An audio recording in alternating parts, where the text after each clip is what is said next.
Hello again. Today is going to be a little bit different. First, I will start by apologizing for my again super long break. I'm currently on the last day of my summer break. Tomorrow, I become a senior. Yay! God, I'm horrified and also stoked. I'm very happy that I've made it here, especially through all the hardships in my life. And if any of my dear viewers are also making it to some big point in their life, then I'm proud of you. I think you did a good job. That's right, a random stranger on the internet who yaps about religion and Satanism and Christianity thinks you did a good job. Because you did. Good job. I will be reading off a sermon I was gonna give at a place this week. However, I will be giving this same sermon next week. So hey, if it sounds familiar, you know who said it, you know who wrote it. Um, and without further ado, I will get into it now. Hello once more and welcome. I am quite joyful that all of you can make it today to my lecture. This time I will be talking about a subject I am very familiar with, this being the ethics of revenge. Per usual, questions will be taken at the end, and now let's get on with it. And of course, because this is a sermon for a place and not really designed to be a YouTube video, stuff is going to be a little mixed matched.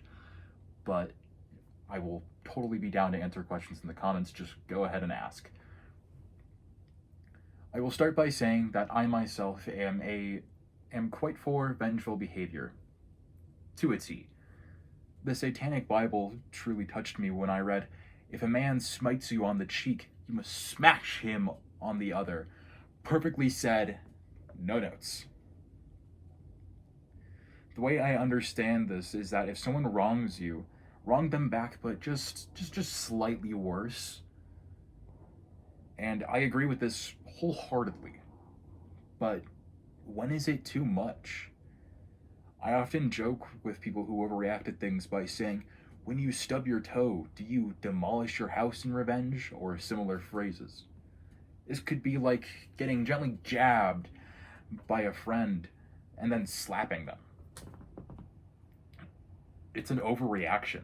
A small mistake shouldn't be corrected by some large correction. That's overdoing things, and it's pretty childish to do so. But at the same time, a interesting display of wrath. In the situation I just proposed, where your friend jabs you, yep, that's yep, that's jabbing, and you slap them back. Ask yourself that if this behavior is justified. Perhaps you'll come up with a reason as to why it would or would not be, or maybe you're going to change the hypothetical a bunch, which is not a bad thing, actually. This is where I'm going to steer it. That's where I want to steer things. Now, let's say you were having the worst day, and that little jab was the straw that broke the camel's back. Is it justified then? I'm sure all of you would disagree. Um, and that taking out your frustration on your friend at all is unhealthy. And also, yeah, I agree, that's pretty unhealthy. But then, what if it isn't your friend, but someone whose goal is to actually harm you? Instead of a friendly jab, they're spewing words to get you angry, and you've also had a pretty bad day. Depending on the magnitude of what their words mean to you, you should or shouldn't bash them with all your might. But is revenge like that even really worth it? Is it ethical? Um, that I'll never really be able to say for sure, since the answer is pretty subjective. But I can at least say this, its worth is up to you. But I think it's entirely ethical. Sometimes the law doesn't stop people. Sometimes people need to be put in their places. And sometimes the only person who can is you. Maybe your form of exacting revenge doesn't always. Sorry, maybe your form of exacting revenge doesn't always need to be physical. Nor does it have to be physical. Goodness, no. Sometimes the perfect revenge is deliciously executed over time with a little scheme. And after all, they do say revenge is a dish best served gold. Might as well plate it properly, too. Now, let's say someone wronged you again, and you have some truly life ruining secrets. And I don't mean blackmail, I'll get into that in a second. Spreading them after they wrong you is an act of revenge. However, threatening to use those secrets if they do something out of turn, in your opinion, that is blackmail, that is manipulation, crappy manipulation at that, and really immature. You should not blackmail people. Do not blackmail people. I'm not advocating for blackmail. Blackmail is illegal. Don't do it. I'm saying that if someone does something bad to you and you just happen to have all these little teeny tiny secrets that could totally harm them, then, man, it sure would suck if those got outed, right?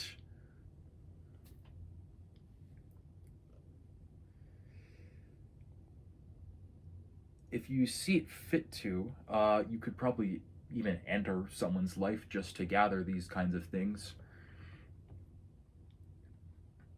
Ripping out whatever skeletons might be in their closet.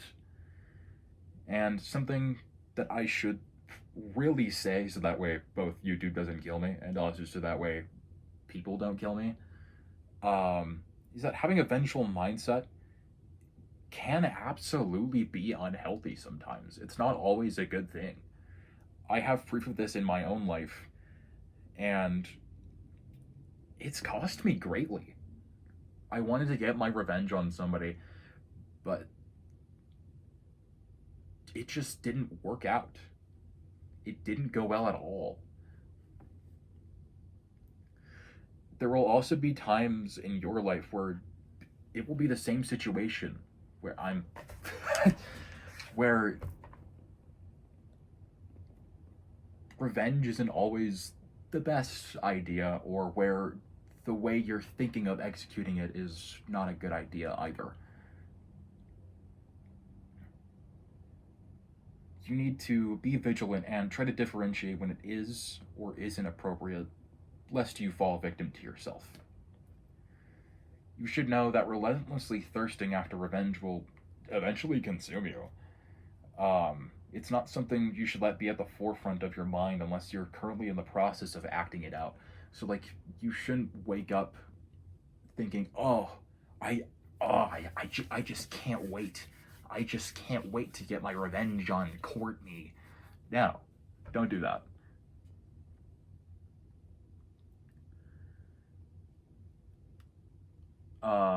I had quite the squabble with a person who harmed a very, very close friend of mine. I won't get into details. So in my blind rage throughout my whole entire freshman year of high school, my whole freshman year, that's crazy. I was mindlessly and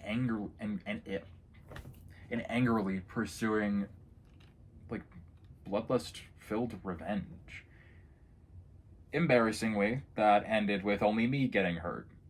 I got expelled. I got expelled. Um, Fortunately, I'm in a much different school now. As I said in the beginning, I am entering my senior year, and I'm at a much better school. Very very good school. I'm not saying it. I'm not saying the school name. You almost got me. Um, and also nobody got hurt. No one got hurt. I didn't hurt anyone. Nobody hurt me. My friend is still alive. I hope. I haven't talked to them in a very long time. And now I will go into detail of what I did wrong and maybe how you can avoid it.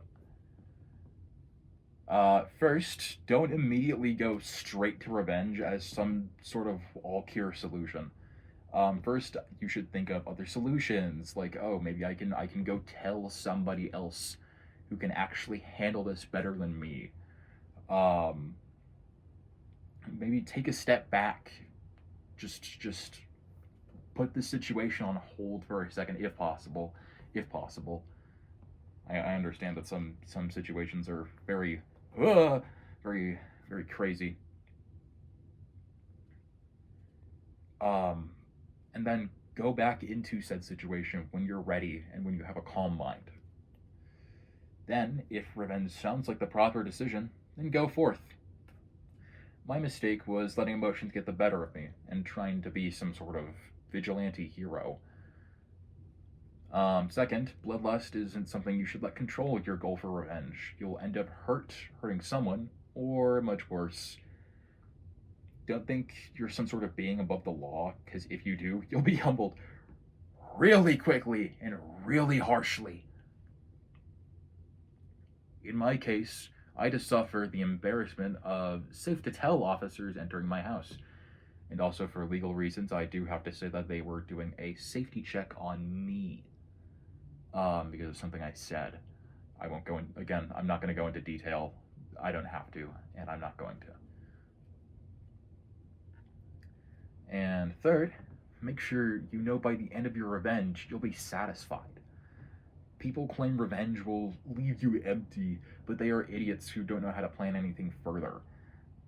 Make sure you can pull out of your scheme when you need to.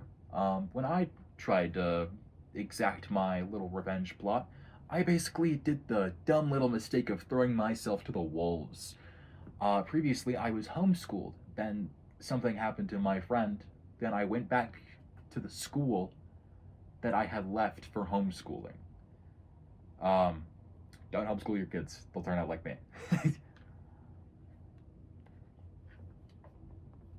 Something I can say for a fact is that the desire for revenge requires holding a grudge, and I believe there is nothing, not a single thing wrong with holding a grudge for extended periods of time. It's unresolved hate, anger, and wrath. It's bottled and stored, waiting for its opportunity to be released in the form of revenge. Fools will tell you to get over it. They aren't in your shoes. They cannot hope to understand how you feel if they see your anger as invalid. People worth keeping around help you might help you sate your grudge, or perhaps provide a healthy outlet for it. If you drop your grudge, it will be of your own accord, not by some blithering idiot trying to tell you that your wrath is wrong. That said, you do need to know when it makes sense to let go of things if it gets to be too burdening. Do not fall to your rage. It is immature to do so, not to mention the mental, emotional, and social impact it will bring. Lashing out because your grudge took hold of your emotions makes you look stupid. Really stupid. This will, of course, impact your self esteem because you'll be embarrassed, and also how others view you. They will be embarrassed to know you, and they will eventually push you away or slowly escape. Um, Thankfully, that didn't happen to me. So, my advice is to keep as level ahead as you can, and do not succumb to your grudges. Oh, goodness.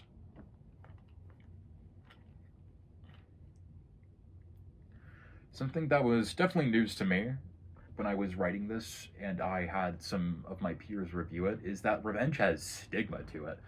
Um, the reason why this has just been a shock to me is because everyone has done some form of revenge in their lives.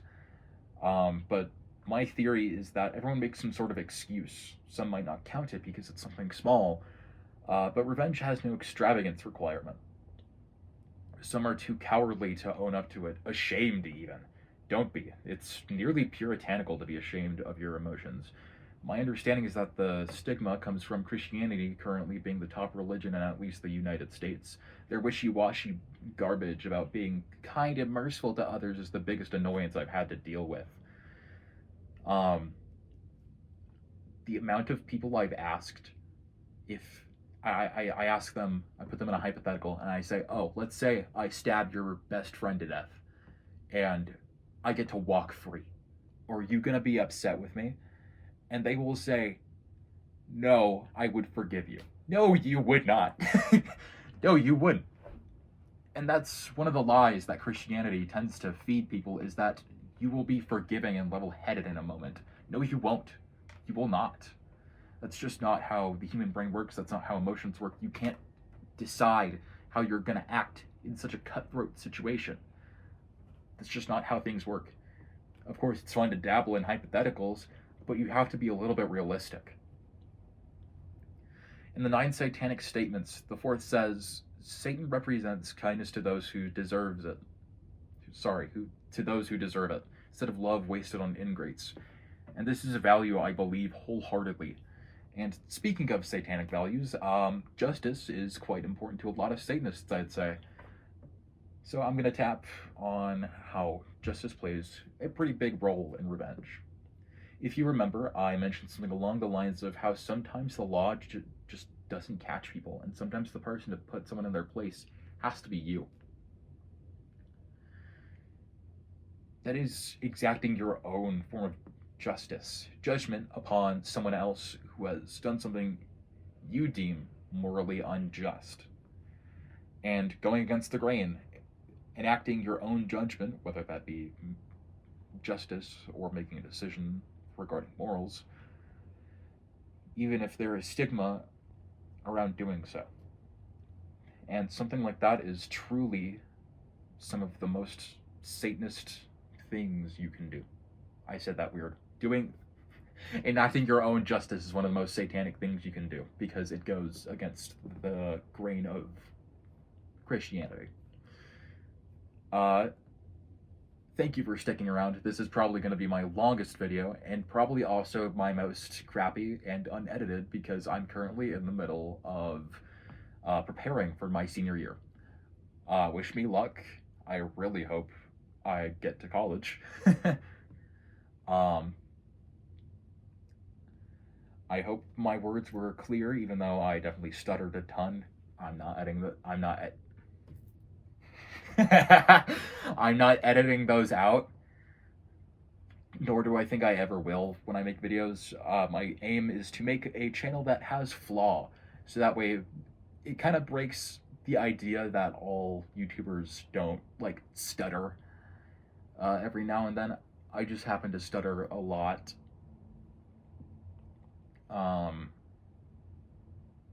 And there's also those little moments of just silence and ums and uhs, and it's just kind of exhausting to cut out.